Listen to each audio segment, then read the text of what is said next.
Okay, but in this video I want to explain you how can you find roots with another way. Guys, actually we have three ways. One of them is discriminant method. Another one is sum of roots or product of roots, and the third one is factorizing. So sum of roots, product of roots in theoretical we just called as a Viet theorem. So let me to write the second one. Why second one? Because the first one is discriminant method.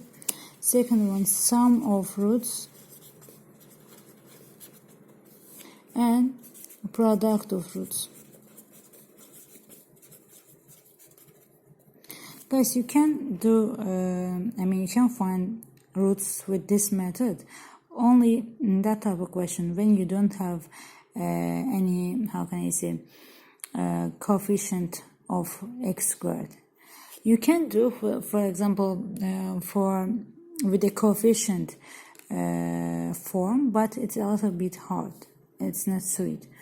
But here, always x1, not here, for example, for general, if you have ax squared plus bx plus c is equal to 0, then x1 plus x2 gonna be, look at here, negative b divided by a, again with opposite sign, but product of roots, x1 multiplied by x2 gonna be c divided by a, okay?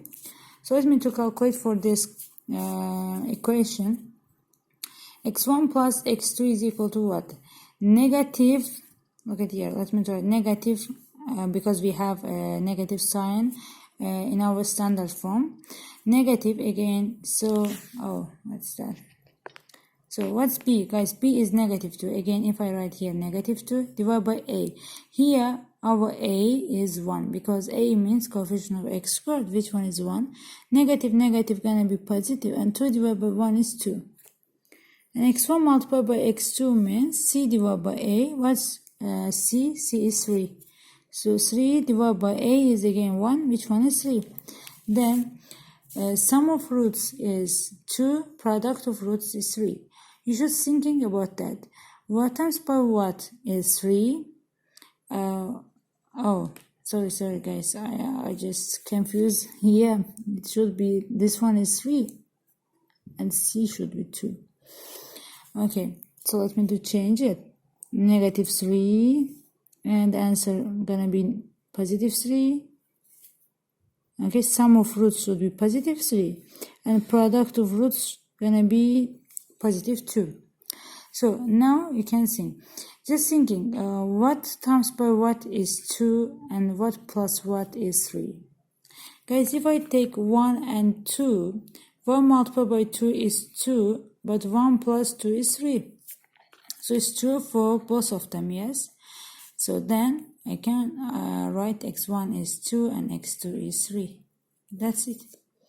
Okay? So let me to write this equation. Which one is the previous example? I took x squared minus x minus 20 is equal to 0, and I found the roots, which one is 5 and negative 4 with discriminant method, but I want to find now with product and sum of roots method.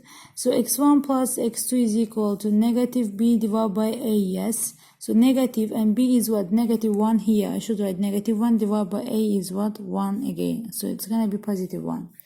Product of roots, x1 multiplied by x2 gonna be c divided by a. What's that?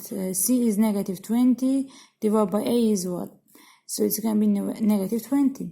So now again thinking, which numbers is, the sum of the numbers is 1 and product of numbers is negative 20.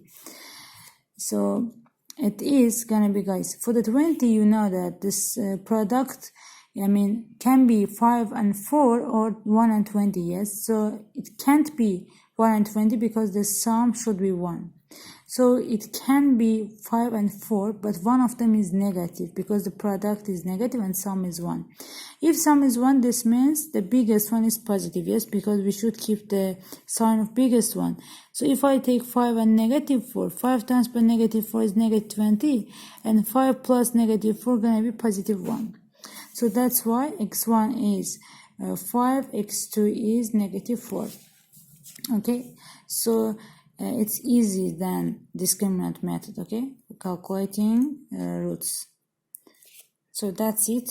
It is just finding roots with sum and product of roots method.